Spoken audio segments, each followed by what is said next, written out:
Assalamu alaikum students, welcome back to class. In ENG503, that is prose 2, we're doing Edgar Allan Poe's short story Some Words with the Mummy. In the last lecture I told you that this was a slightly long short story and we would be completing it in 2 lectures.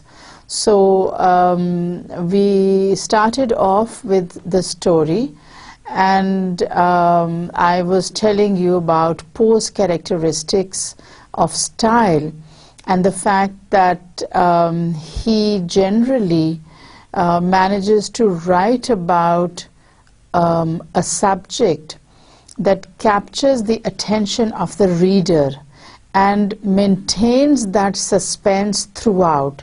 So he's one of those who writes cryptic stories that can have more than one meaning, and stories that take a very unexpected turn and leave you wondering how this could have happened and how this entire episode could have taken place in the way that it does. And this story, Some Words with a Mummy, is no different. The very title is captivating, it's arresting, it gets your attention.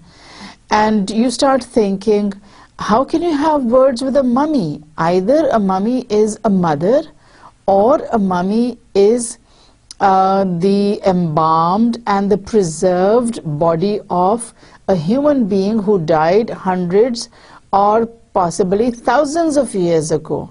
And the mummies that are extant, the mummies that can be seen in museums, are those of Egyptian kings and queens and the nobility of the ancient courts, because the process of mummification or embalming is a process that was specifically known to the Egyptians, and it was practiced by them because they had this belief that if the human body was preserved in this life, in the afterlife or life after death, there would be no problem in having the same body. So with that belief, they had this process of mummification. And what we find in Poe's story, Some Words with a Mummy, is the story of this Egyptian mummy which is being sort of dissected or unswathed, revealed to the general public by Dr. Ponener. It's one of a pair of mummies, that is 2 mummies that were brought by one of Dr. Ponener's cousins, and Dr. Ponener had made an application to the city museum to be given permission to investigate the exact condition of the mummified body. So after a long time, he's given permission, and he sends a message to the narrator in the middle of the night that he finally has permission to investigate this mummy, so the narrator should come over at once. The narrator, who is very sleepy before this note comes, at once wakes up, rushes over to Dr. Ponener's house, and finds a few of his friends gathered there. These are friends who are also interested in this issue of the mummy. So when Dr. Ponener starts to investigate the mummy, he takes out the mummy from the number of coffins within coffins, and he sort of tries to see where the body has been embalmed. He tries to see how the body has been embalmed, but he cannot find any incision, any cuts on the body that will give him an idea of how this process has been done. and while he's in the process of applying electric shocks to the body, the mummy sort of wakes up, sits up, and starts to talk with Mr. Glidden and Silk Buckingham, and addresses them in Egyptian, and makes a comment which is not very positive as far as Dr. Pananer is concerned, since the mummy considers him a little fat fool, but it pays respect to Silk and to Mr. Glidden and says, you know, you are people who are experienced, you have been to Egypt, you know the Egyptian language, and you should not have helped Dr. Pananer in providing electric shocks to me, in cutting me up, and this is something that I do not expect of you. So let us take on from where we left off, which was the place that the mummy was addressing Mr. Glidden and Silk, and sort of scolding them for having taken part in this experiment along with Dr. Pananer. It will be taken for granted, no doubt, that upon hearing this speech under the circumstances, we all either made for the door or fell into violent hysterics or went off in a general swoon. One of these three things was, I say, to be expected. Indeed, each and all of these lines of conduct might have been very plausibly pursued. So the narrator says, you might think that, you know, hearing a mummy speak, some of us would faint, others would run away because it's so scary to hear a mummy speaking out. He says, I am at a loss to know how or why it was that we pursued neither the one nor the other. So he says, I can't understand why we didn't faint, why we didn't run away. But perhaps the true reason is to be sought in the spirit of the age, which proceeds by the rule of contraries altogether and is now usually admitted as a solution of everything in the way of paradox and impossibility. So he says the spirit of the age was such that we didn't run away and we didn't faint. Or perhaps it was only the mummy's exceedingly natural and matter-of-course air that divested his words of the terrible. So the mummy starts speaking like an ordinary human being. You know, it's not scary anymore, it's not frightening anymore. And it's the manner in which the mummy talks that prevents them from running away. However this may be, the facts are clear, and no member of our party betrayed any particular trepidation. So no member of our party ran away. For my part, I was convinced it was all right and merely stepped aside out of the range of the Egyptian's fist. Remember, when the mummy first wakes up, it draws up its leg and kicks Dr. Pananer out of the window.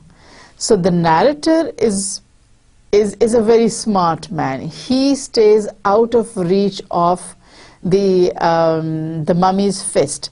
Now you see how Poe deals with his subject and the characters that he introduces. He starts off by calling it a mummy, and he goes on to calling it the Egyptian, because now it is not a mummy anymore, it is not a dead person anymore, it's a live human being, but because it doesn't have a name as yet, or it has not been given a name as yet, therefore he calls him the Egyptian. Dr. Pananer thrust his hands into his breeches pockets, looked hard at the mummy, and grew excessively red in the face, because the mummy has insulted Dr. Pananer by calling him a little fat fool.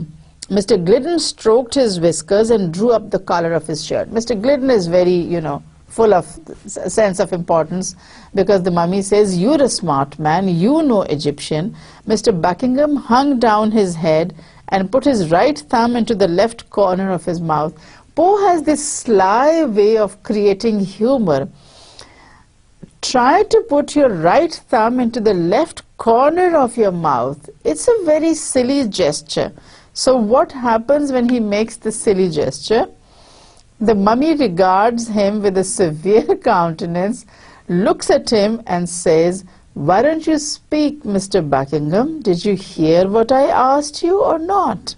Do take your thumb out of your mouth." So very, very silly thing to put your, let me do it, okay? Let me see how it's done.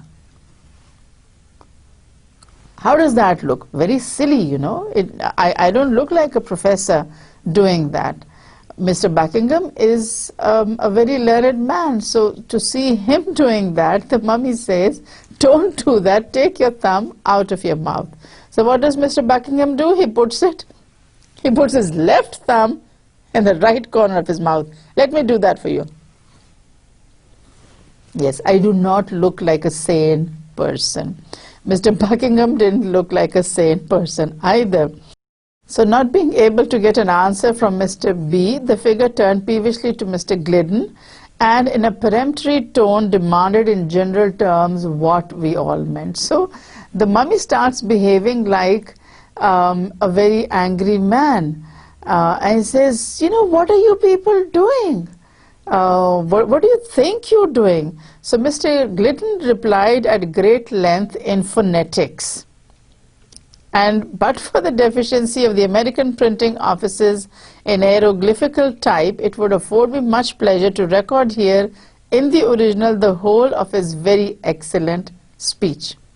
So the mummy talks to Mr. Glidden and Mr. Buckingham in Egyptian language, and here it just makes me think, what does Poe mean by the Egyptian language? The Egyptians of today, for example, speak the Arabic language, but he is talking about the language of the ancient Egyptians, which may have been Old Arabic.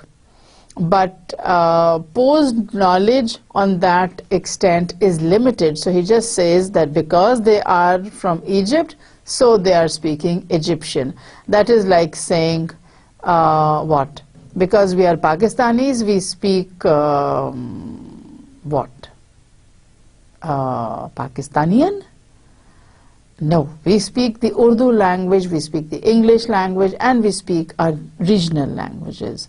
So this is like saying a person who comes from the United States speaks United Statesian. Pretty silly, but anyway, you get the idea. This is the extent of Poe's knowledge. So he says that the mummy started speaking in Egyptian and asked Mr. Glidden what they meant and what they were trying to do. And what Poe says here is that Mr. Glidden replied to him in the same language. Now, because the ancient Egyptians had this this manner of representing language which was called hieroglyphics, the narrator says, because we do not have in America a typewriter that could type out hieroglyphics, therefore I'm forced to write in English and not in the Egyptian language. I may as well take this occasion to remark that all the subsequent conversation in which the mummy took a part was carried on in primitive Egyptian through the medium of Messieurs Glidden and Buckingham as interpreters. So Glidden and Buckingham act as interpreters because they know the language of the mummy. The mummy does not know the English language and therefore has to have everything translated. Glidden and Buckingham spoke primitive Egyptian and therefore they acted as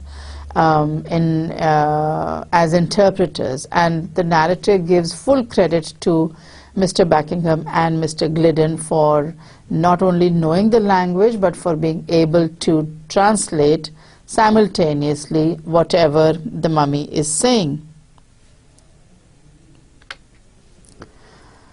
And then he gives you examples of places where they get stuck. For example, he says that Mr. Glidden at one point could not translate the word politics. So instead he drew the figure or the caricature of a politician in order to explain to the mummy what he meant. And of course this is Poe remarking or commenting on the kind of politics that was prevalent at the time. And it's a rather humorous description of a politician. And he says in the same way there was a point in the conversation when Mr. Buckingham couldn't explain what wig meant. He didn't have an alternative in primitive Egyptian for wig. And then Dr. Ponener suggested that Mr. Buckingham take off his own wig to explain to the Egyptian what he was trying to say.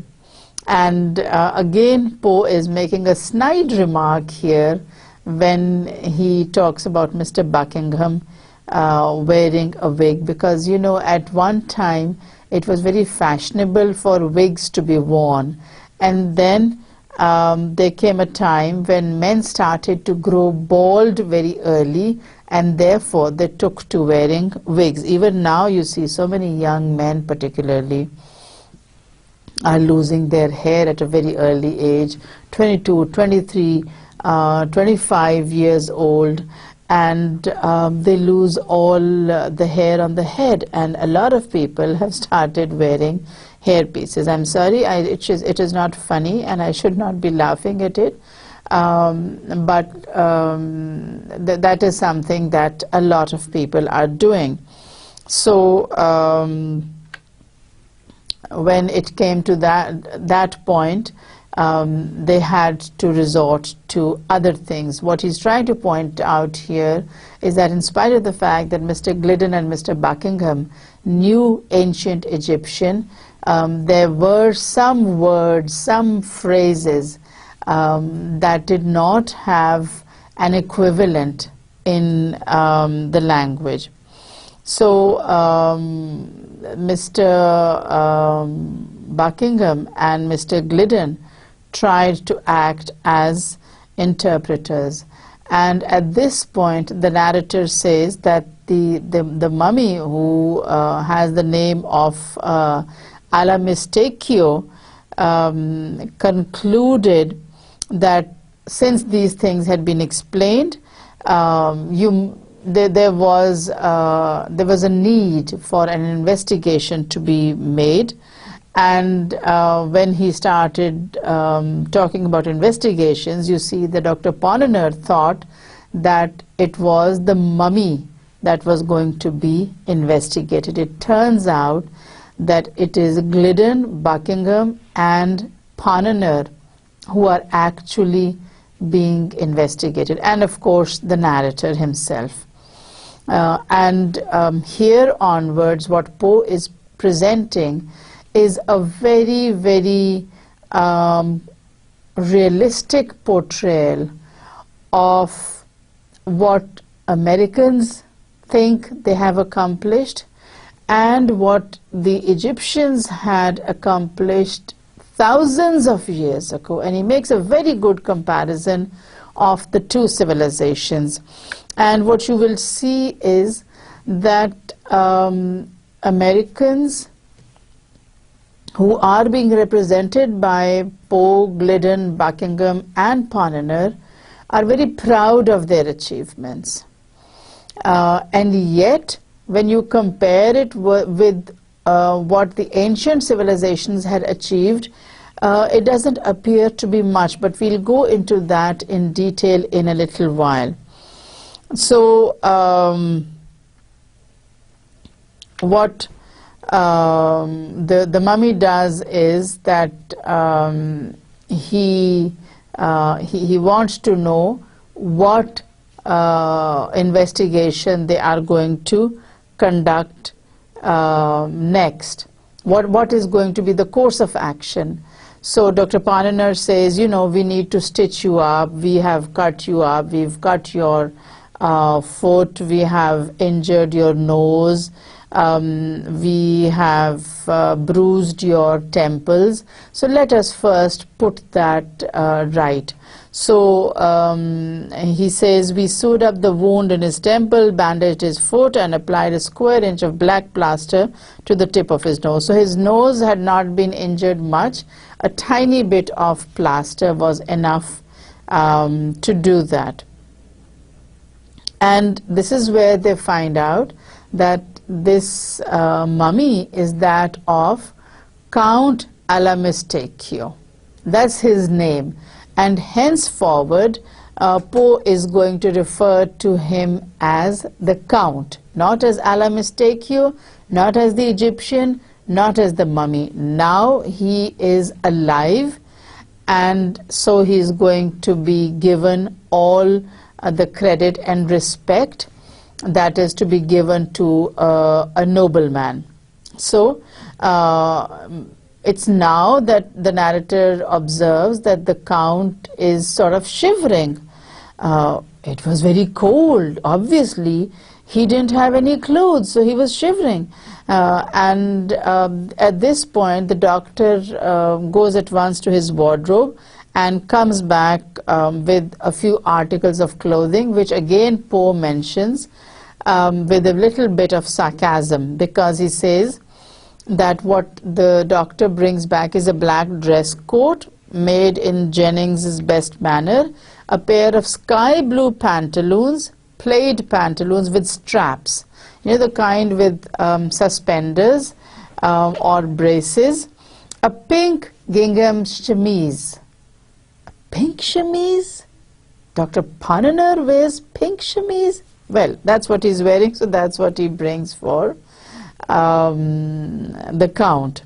A flapped vest of brocade, a white sack overcoat, a walking cane with a hook, a hat with no brim, patent leather boots, straw-colored kid gloves, an eyeglass, a pair of whiskers, and a waterfall cravat. Now, all these were supposed to complete the wardrobe of a nobleman. So that's how Dr. Pananar dresses. And when he's asked to bring clothes for the Count, he not only brings clothes, he also brings him a hat, he brings him a monocle, you know, an eyeglass or spectacles, he brings him patent leather boots, he brings him a hat and a cane. How is a cane going to prevent the Count from shivering, from feeling the cold? But again, the writer coming in, making remarks about the society of the time. It was unacceptable for a gentleman, a nobleman, to be seen without his hat and cane, for example. So he brings all these. He brings gloves also, and the Count puts them on, and Poe remarks here that there was a disparity in the size of the Count and the doctor. The Count is very slim, the doctor is fat. So he says that the size, of course, was not the right one for the Count, but nevertheless, because he was feeling very cold, so he put on these clothes. But when everything was arranged, he was said to be dressed. So that's how a Count should look in the 19th century. Mr. Gliddon therefore gave him his arm and led him to a comfortable chair by the fire. So now they give him the respect that is due to a nobleman. You see, he's more highly placed, socially speaking, than any of the people there. So all respect, all honor is given to him. And of course the doctor rings the bell and asks his servant to bring him cigars and wine. Okay, so because this is what is proper for a gentleman, for a nobleman to have at night. And then they start talking. The conversation soon grew animated, and much curiosity was expressed in regard to the somewhat remarkable fact of Alamistekios still remaining alive. So they start talking amongst themselves, and the one thing that they're all concerned about is, how is it that the Count is alive? Mummification was performed on a dead person. And this is what finally Mr. Buckingham comes up with. And the Count says, I'm only 700 years old. I'm not old. My father lived to be 1,000 years old, and he was not an old person. And this is when the people find out, that is Mr. Buckingham, Mr. Gliddon, Dr. Ponnonner, the narrator, and a few of their friends who are present. That's when they find out that there was a group of people who had been mummified when they were alive, and who were mummified or embalmed out of choice, not out of force.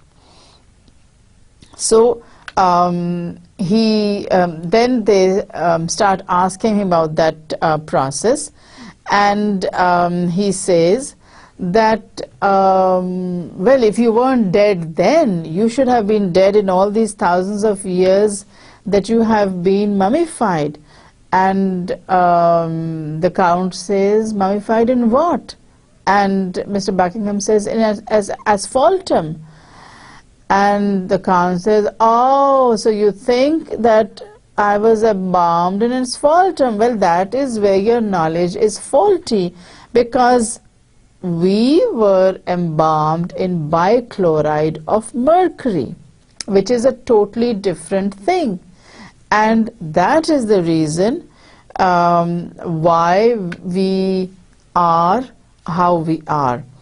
And Dr. Ponnonner, you know, it's very difficult to put down Dr. Ponnonner, and he says, how is it that having been dead and buried in Egypt 5,000 years ago, you are here today all alive and looking so delightfully well? So Dr. Ponnonner has to sort of, you know, put in his few words, and he says, you were buried 5,000 years ago.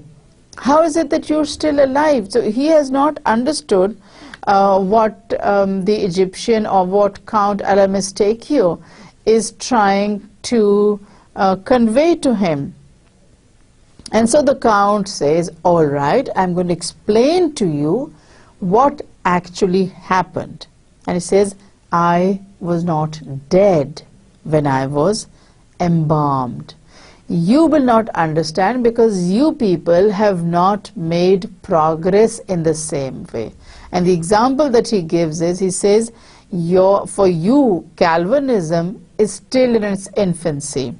Well, with us, we had made a lot of progress. We did something that you have not done up to this point. And he says that because I grew ill, my friends thought that I should be embalmed at once, and that is why I was embalmed. And then he, you know, sort of suddenly realizes that maybe these people don't understand what the process of embalming is, and says, do you understand what I mean when I say embalm? And he's surprised that these people do not know the process. So then he starts to explain this process, and he says that it is necessary to embalm if you want to arrest what he calls the animal functions, that is the biological. He says, I use the word animal in its widest sense, including not just the physical, but all biological processes. And he says, I repeat that the leading process of embalmment consists in the immediately arresting and holding in perpetual abeyance all the functions of the person.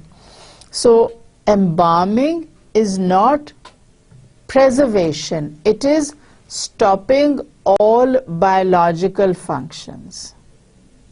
That is the major difference between how the process of embalming is perceived by the Americans, who can claim to be specialists, and by the Egyptians, who have been a part of this process. So he says, in short, whatever condition the individual was at the period of embalmment, in that condition he remained. So this is like you have freeze-dried things. Whatever the condition is, it stays that way. All functions, all bodily functions come to a stop. They don't end, they just come to a stop. They are held where they are. So he says, because I am of the blood of Scarabaeus, I was embalmed alive. And he says, oh, the blood of the Scarabaeus. Now the doctor claims to have a lot of knowledge about the Scarabaeus. For you, it might be strange to hear this word, but I'm going to explain to you what the Scarabaeus or the Scarabaei were like. So this is a group of people who were very distinguished because they had the insignia of the Scarabaeus. So it's a very special class in society. And when the Count is asked, what does that have to do with your being alive, he says that the group that is known as the Scarabaei are exempt from the common process of embalmment, and they are exempted in the sense that ordinary Egyptians, when they were embalmed, their entrails were taken out, their intestines were taken out, their brain was taken out. But the Scarabaei did not have this done to them. So that's one major one major difference. And this was done because the Scarabaei happened to be of a very superior social class. So he says, if I had not been of the blood of the Scarabaeus, I would have had no intestines, no brain, and then he wouldn't have been alive. You can't live without intestines, without a brain. So he says that I belong to a very special group of people. So we, when we are embalmed alive, manage to have a life after we are excavated, because we still have our digestive systems, we still have our brain, so we can function as human beings. And then that leads them to discussion of the fact that the Egyptians believed in multiple gods. And he says, you know, the Scarabaeus is thought to be something related to the gods, and says, what do you mean gods? All nations, and this is very interesting, because this is the Count enlightening these people who have gathered here. And what Poe is trying to do is bring in a totally different perspective of how the world perceives itself, and not only as how the Americans perceive the world. So what he is trying to tell is how the Westerners perceive the Egyptians and what the Egyptians are really like. So when he says, when he talks about multiple gods, the Count says, no nation upon the face of the earth has ever acknowledged more than one God. Surprising idea, isn't it? So listen to what the mummy or the Egyptian or the Count continues to say. He says, the Scarabaeus or Ibis or any of the other what you call gods were with us symbols or media through which we offered worship to the Creator, too august to be more directly approached. So this was a means by which we approached the Creator. There was only one God that the Egyptians believed in. Now this is a reference to Egyptian mythology, because if you study Egyptian mythology, you will see that what has been presented is the fact that the Egyptians believed in a number of gods, and here the point of view that the count presents is that those were all manifestations of one Creator. And this speech of the count makes everyone silent. You know, they had never thought of this. So now when they are forced to think about it, they all fall silent. And then it is, of course, Dr. Ponnonner who starts the conversation rolling again and says, okay, so you mean that if we are excavating other catacombs, we will find other people who will have all their intestines and their brains intact? And the count says, obviously, because all the Scarabaei embalmed accidentally while alive are alive now. Food for thought. All those mummies are alive. Even some of those purposely so embalmed may have been overlooked by their executors and still remain in the tomb. So what the count says is they may be in the tomb, but they are alive. So then they go into another discussion because Dr. Ponnonner wants to know, what do you mean by purposely embalmed and what do you mean by accidentally embalmed? And so the count starts to explain, and he says that the usual duration of man's life was about 800 years. Few men died unless by most extraordinary accident before the age of 600.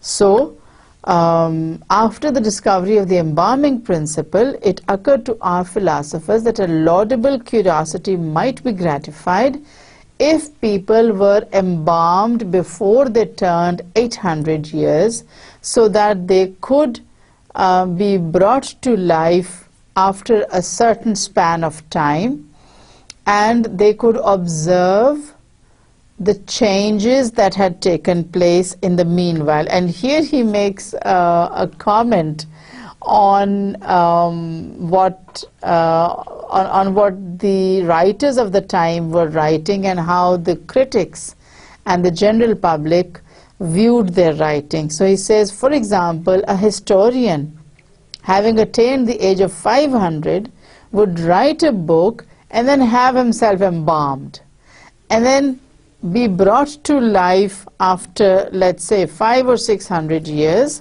and then he could see what had happened to his book. He would not be able to see it in his lifetime, but if he was embalmed, then he could wake up. And here I am reminded of the story of Rip Van Winkle that you must have read as children. You know, Rip Van Winkle goes to sleep on a hillside and wakes up after 100 years and sees that the whole world has changed. So that's something like what the count says here. And he says, you know, historians could do that, and he's actually making a remark at what happens to books that are written, to literary works that are produced and which are not received positively by the public. And the fact that the published version of the book is very different from what the writer had created in the very beginning. So it was it's like historians found out that things were being associated with their name which they had never written about, and things that they had written about, those were deleted, the data was changed, etc., etc. So he says, in such a situation, you could have yourself embalmed and be brought to life 500 or 600 years later, and you could see for yourself what your work was when it had come out originally, what critics had made of it, what the publishers had made of it, and how they could salvage those books. So he says, this is the kind of thing that was going on. Now at this point, Dr. Pananer sort of interrupts and says, I want to ask you a question. You talked about the historians personally correcting things that had been written in his own epoch. But what proportion of these Kabbalah were usually found to be right? How many of these historians actually wrote the truth? And he says that these historians had written the truth, and because they had been living in those times, whatever they penned down, whatever they wrote down was the truth. So, and then of course the doctor asks further questions, and the count becomes a little annoyed because the doctor assumes that the count doesn't know anything. And in fact, the count's knowledge crosses the bounds of all human knowledge that these many people have.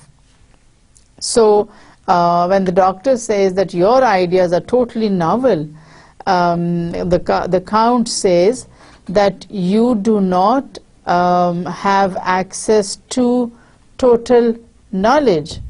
For example, you have this story of the creation that is given in the Bible, and Dr. Pananer says, well, you cannot debate that.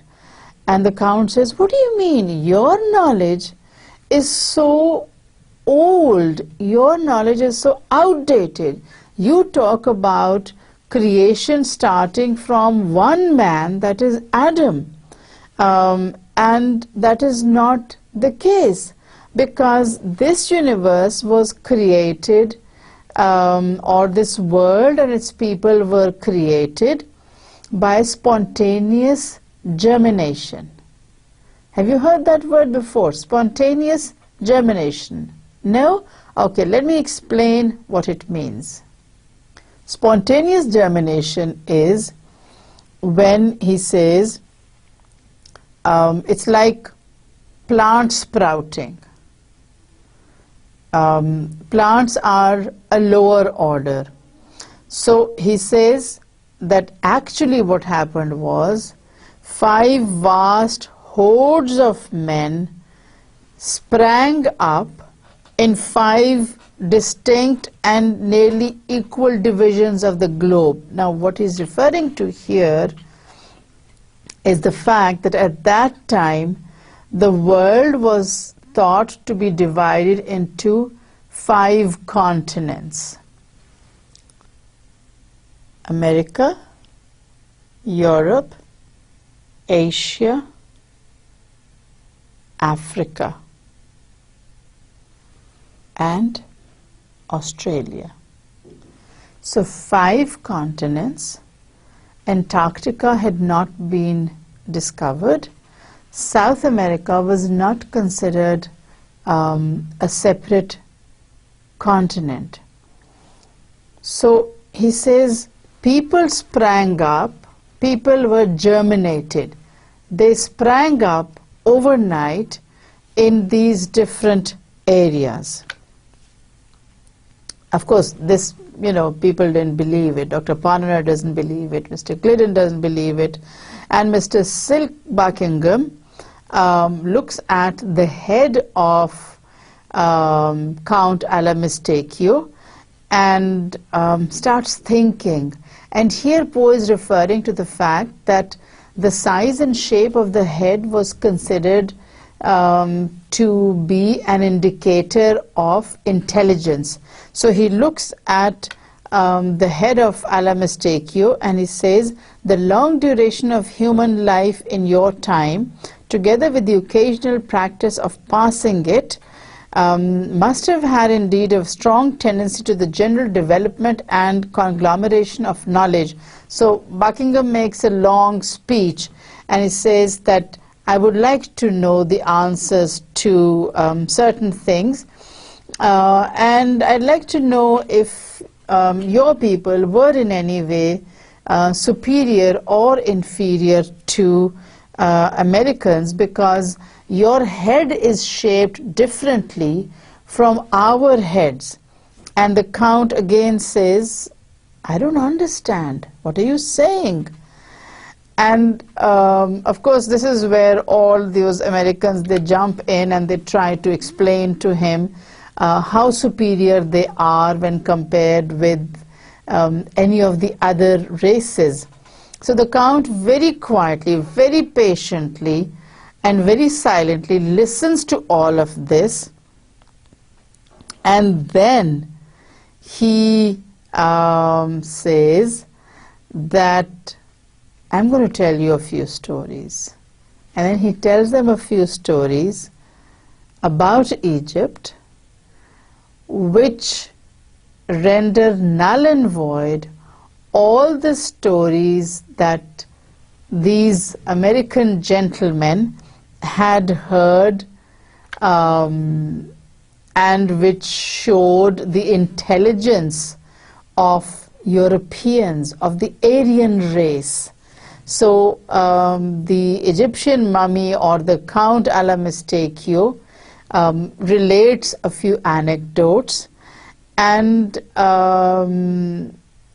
tries to tell them that whatever they think they have done is nothing compared to what the Egyptians had accomplished thousands of years ago. So then the narrator brings up another question. He says, okay, so tell me one thing. Could your people predict eclipses, calculate eclipses? And he says, yes. There's nothing very difficult about that. It was something that was done. Now, the narrator starts to make other inquiries, because his particular field of interest is astronomy. And he thinks that Europeans have done a lot of work, made a lot of progress in the science of astronomy. And then he says that one of the people sitting there, one of the friends who had been very silent throughout, just sort of gives him a nudge with his elbow and says, you think you know about astronomy? Just read what has been written by Ptolemy and read Plutarch. Now, these are people who existed years before the Europeans started considering progress in science as essential to their existence. So it says, just read the ancients, read the Egyptians, the Greeks, the Romans, and you'll get answers to all these. You're talking about eclipses. What a silly question. So then the next question that the narrator brings up before the mummy is that of burning glasses and lenses, and about the manufacture of glass. Again, that's something that the Europeans, the Euro-Americans, prided themselves on. And here again, the silent member of this group says, consult the ancients. What are you talking about? Why do you want to make us look silly in front of the Count? This has all been done before. It's nothing special. And when this member says that, the Count just asks one small question, and he says, could your glass blowers or glass manufacturers make something as minute as an Egyptian cameo? And remember, these cameos were pictures of Egyptian kings and queens, for example, on very small, let's say, enamel or stone. And it says, could you do that? Could you make that on stone? You say that you have made glass, and glass is so beautiful. Can you make that minute thing? And while the narrator is waiting to answer this question, Dr. Pananer interjects and he says, look at our architecture. And he's referring to the Bowling Green Fountain in New York. He says, okay, the Bowling Green Fountain is too big. Look at the Capitol at Washington, D.C. So then what the Count says is something that makes all of them very embarrassed. And he says, how big is your Capitol? And Dr. Pananer says that there are 24 columns, 5 feet in diameter and 10 feet apart. So then the Count tells him about this very little known palace in one of the cities. It's a very small place called Karnak, and he says this very unimportant palace there had 144 columns. This is a small palace. It's not one of the major palaces in the city like Thebes, for example. This is something that was on a very small scale.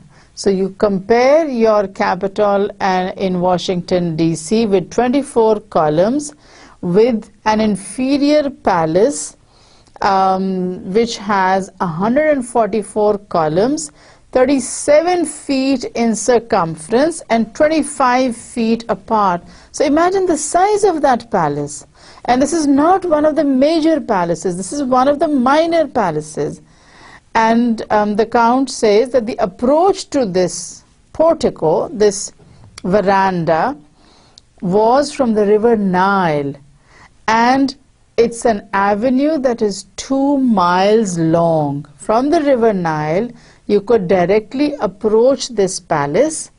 There's a passage that is 2 miles long, and on either side of the passage, you had statues and obelisks, it's a bit of a tongue twister, obelisks, 20, 60 and 100 feet in height. So you talk about your columns? What rubbish.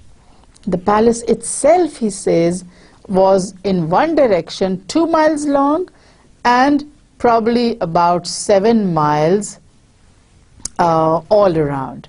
So your Washington D.C. Capitol is nothing compared to these palaces. And remember, the Capitol in Washington D.C. is a major architecture. What we are comparing it with is something that is called an inferior palace by Count Alamistechio.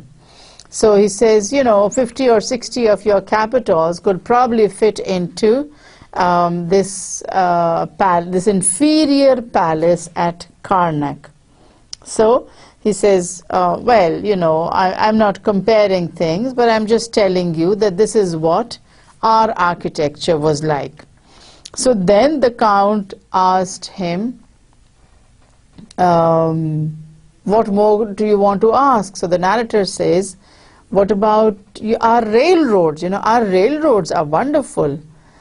And the Count says, they are ill-conceived and clumsily put together. They cannot carry goods the same way that are what he called iron-grooved causeways could. You think that you have done a wonderful job by having this railroad made, where you transport goods from one place to another. We had iron grooved causeways where we moved entire temples and solid obelisks of 150 feet in altitude. This room would be what, 10 feet? So 15 stories high. That is how high these obelisks or these structures were, which were moved in the iron grooved causeways. So then the narrator becomes, very upset, and he says, oh, we have mechanical forces. And he says, yes, you have machines. Could any of your machines have taken you to the part where you have the lintels of this palace at Karnak? Could you have climbed that high? And the narrator cannot answer that. He pretends that he has not heard him. And so he asks another question. He says, have you seen our artesian wells? Now, what you see here is that Poe's narrator combined with Mr. Gliddon and Mr. Buckingham and Dr. Pananer, they are trying to bring in everything that the Euro-Americans pride themselves on, everything that they think they have done wonderfully well, and in the face of what the ancients accomplished, it is nothing. It is absolutely nothing. So when he asks about the artesian wells, the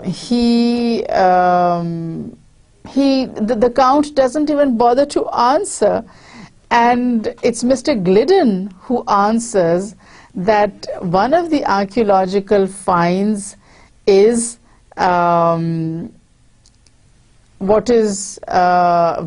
of the greatest archaeological finds is what you are boasting about doing now, and this has been discovered in an archaeological site. So then the narrator says, oh, we have invented steel, and you don't have anything to compare with that.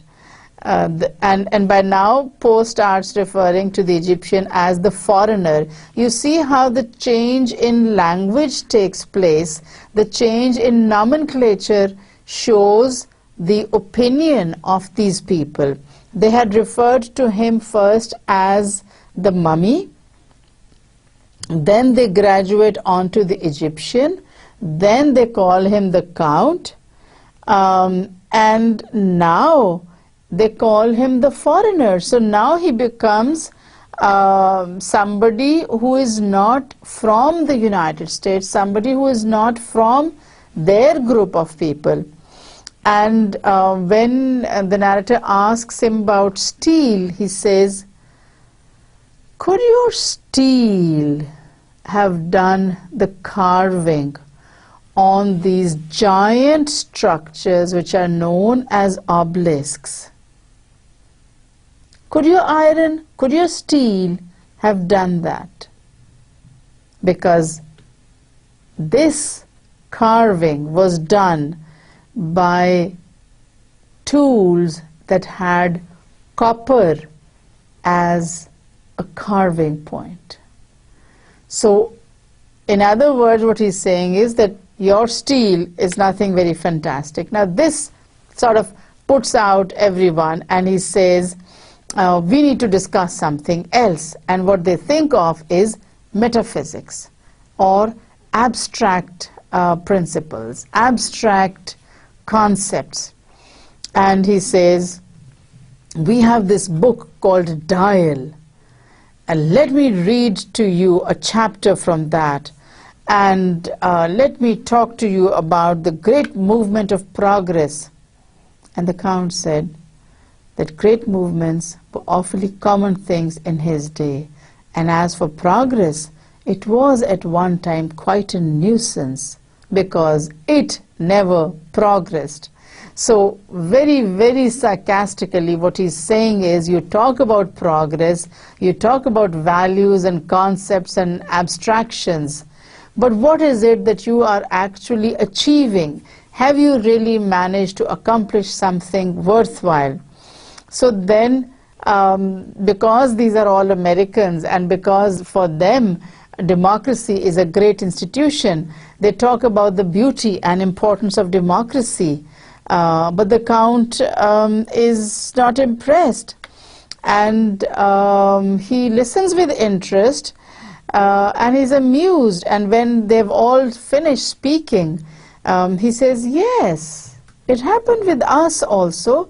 13 Egyptian provinces determined all at once to be free and to set a magnificent example to the rest of mankind. And here the reference, of course, is to the Confederacy, to the fact that there was a war between the Confederate states and the Unionist states. So he's making a direct reference there, because there were these 13 colonies in the United States which seceded from the Union and which said, we will survive on our own and we don't want to be with the northern states. So that's what the Count is referring to. He says 13 Egyptian provinces assembled their wise men and concocted the most ingenious constitution it is possible to conceive. For a while they managed remarkably well, only their habit of bragging was prodigious. So a very direct remark on the Confederate states, the states of the South which seceded from the Union. Says, you're talking about democracy. 13 of your states didn't want to be governed by the government in Washington, D.C. So they said, we will set up our own government. Something like this happened with us also. So he gives the example of Egyptian provinces, and he says, all that happened was that an insupportable despotism was created. So this despotism that he talks about is actually the United States of America, and what he's referring to is the fact that there was war between the states. The states in the South wanted to separate, and the states of the North said, we will not allow you to separate and slavery must be abolished. There's a whole host of ideas behind that concept, but it is sufficient for this time to remember that the Count makes an example of the history of the United States and says something like this happened in Egypt also, but nothing much came of it because they all ended up by being ruled by a dictator. And when he asks what was the name of this dictator, the Count says, you know, I don't remember. It was probably Mob. So he's giving the name of a crowd of people without direction, and he's making that into the tyrant, the despot, the dictator. So according to the Count, it is the mob, it is the crowd, the public that governs the United States, and therefore it's not anything that is very wonderful. So by now the narrator has become very angry and he says, you know, you Egyptians, you didn't know anything about steam. And the Count looks at him and he says, steam? And this gentleman, who's very silent, he gives him a nudge in the ribs, and he says, you know, the modern steam engine is derived from the invention of Hero. And you go back to the ancients for that, and it's not something fantastic that Americans have come up with. So by now the narrator says that we were feeling very upset because anything that we could claim to have done wonderfully well was superseded by what the Egyptians had done thousands of years ago. So Dr. Pananer comes up with this brilliant idea, and he says, "Oh, you Egyptians, you didn't know anything about dress. Look at our dress." Now, he comes to the point where the Count doesn't even bother to answer him. He looks downwards, he looks at his pantaloons, he looks at the coat tail. Remember that coat tail that Dr. Pananer had given to him? He holds it up to his eyes and he just smiles. He's got this wide grin from ear to ear, and he does not have to say anything. He thinks it's a ridiculous dress compared to how the Egyptians dressed. So hereupon we recovered our spirits, and the doctor, approaching the mummy with great dignity, desired it to say candidly if the Egyptians had comprehended at any period the manufacture of either Pananer's lozenges or Brandreth's pills. Very silly, but this is what Dr. Pananer has to submit. So when they can come up with nothing at all, that is wonderful. He comes up with this lozenges that are used for throat relief. When you have a bad throat, sore throat, when you're coughing, you have lozenges, and you have a pill that is given to you for digestion or for the common cold. And he says, do you have anything like this in your history? And the Count says no. So this is all that they have that is superior to the knowledge of the ancients. A very, very ironic short story that Poe has presented for us, and in which he's trying to tell us that we boast of what we have accomplished, but is it really worthwhile? Is there any good in what we have done? So just to wind up quickly this story, the narrator says this was the point at which the Count could not say anything, and so he takes leave, he goes home, and he says that since that time, he says, I arrived home at 4 o'clock, and since then I have been writing down this story because I want to be embalmed, and I want to leave this memorandum for my family so that when I am woken up again, I can read what I wrote at that time and see what posterity has done with it. So he says, my wife is a shrew. I'm heartily sick of this life and of the 19th century in general. I don't want to live in the 19th century. I'm going to be embalmed at once, and I'm going to wake up in 2045, see who is the president, and enjoy my life at that time, because I don't want to live here. My wife pesters me all the time. I don't like the situation here.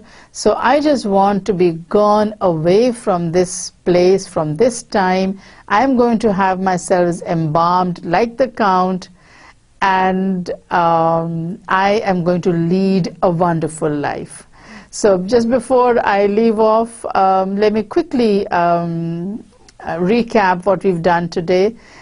We started in the center of the story that is titled Some Words with a Mummy, where an Egyptian mummy is brought back to life, so to speak, by Dr. Pananer and his friends, and they ask him certain questions. They want to know what ancient Egypt was like, and although they come up with different ideas of what Americans and Euro-Americans and Europeans have accomplished in the short span of life that they have been in this universe, and they keep coming up with ideas, and each time Count a la Mistake tells them that what the Egyptians had thousands of years ago is far superior to what Americans have now.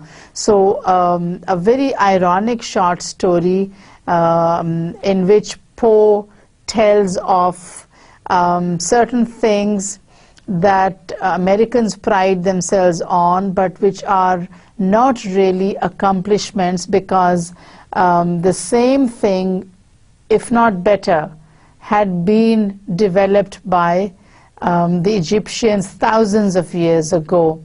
And just one example is the fact that thousands of years ago they had managed to preserve the human body, and this is something that Westerners in general and Americans in particular have not been able to do with the human body, in spite of all the progress that they have made. They have stepped onto the surface of the moon, but they have not effected a cure for the common cold. So very basic things are being neglected, while money, effort and time is being spent in things that were developed and perfected thousands of years ago by the Egyptians. Thank you very much for being patient. Allah Hafiz.